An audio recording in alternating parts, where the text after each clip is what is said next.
రాజన్న సిరిసిల్ల జిల్లా చందుర్తి మండలం బండపల్లి జిల్లా పరిషత్ ఉన్నత పాఠశాలలో ఇద్దరు ఉపాధ్యాయుల మధ్య ఘర్షణ కలకలం రేపింది. హాజరు పట్టికలో సంతకం చేసే విషయంలో ప్రధానోపాధ్యాయుడు ఆనందరెడ్డి, ఇంగ్లీష్ ఉపాధ్యాయుడు రామచంద్ర మధ్య వాగ్వాదం చోటు చేసుకుంది. విద్యార్థుల ముందే ఉద్రిక్త పరిస్థితులు నెలకొన్నాయి. అనంతరం ఇద్దరు పరస్పరం చందుర్తి పోలీస్ స్టేషన్లో ఫిర్యాదు చేశారు. ఘటనపై పోలీసులు కేసు నమోదు చేసి విచారణ చేపట్టారు. విద్యాశాఖ అధికారులు కూడా సమగ్ర విచారణ జరిపి తగిన చర్యలు తీసుకోవాలని తల్లిదండ్రులు కోరుతున్నారు.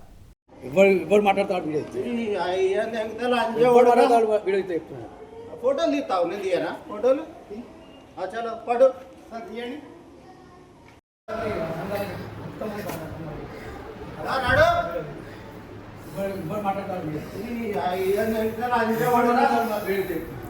ఫోటోలు తీస్తావు, నేను తీయనా ఫోటోలు?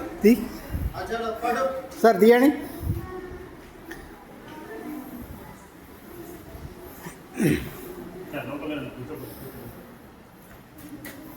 ఒక మాట మాట్లాడినా వీడియో ఇస్తారు, పంపిస్తారు, ఖచ్చితంగా పంపిస్తారు.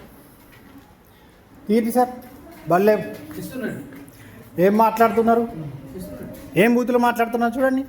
నువ్వు బూతులు మాట్లాడచ్చు, బూతులు మాట్లాడరాదు. తీయండి. బూతులు మాట్లాడుతున్నా విన్నారు కదా సార్, విన్నారు కదా మీరు అందరు. ఏం బూతులు మాట్లాడారు? ఇదేనండి బల్లే జరిగేది, ఇదేనండి.